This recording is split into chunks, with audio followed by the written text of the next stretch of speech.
मला मगाशी काही अर्ज इथं आले, काही अर्ज मला दिले, काही लाडक्या बहिणींवर होणारा अत्याचार अन्याय, यामध्ये मी त्यांची नावं घेत नाही.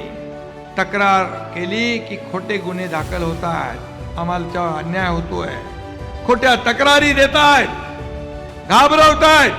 पण मी अधिकाऱ्यांना सांगू इच्छितो, कुठलंही बेकायदेशीर काम करू नका, खोट्या तक्रारीला संधी देऊ नका, आणि कोणी दबाव आणत असेल त्या दबावाला बळी पडू नका. आणि जर आमच्या कार्यकर्त्यांवर अन्याय झाला तर गाठ एकनाथ शिंदे बरोबर आहे.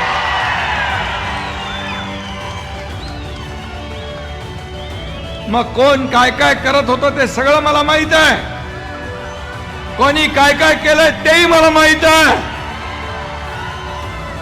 मी शांत आहे, चुपचाप आहे, शांत राहतो. माझ्याकडे सगळी अंडी पिली सगळ्यांची असतात. मी कुणाला त्रास देत नाही, मी कुणा आडवा जात नाही. पण माझ्यात आडवा आला तर त्याला आडवा केल्याशिवाय राहत नाही.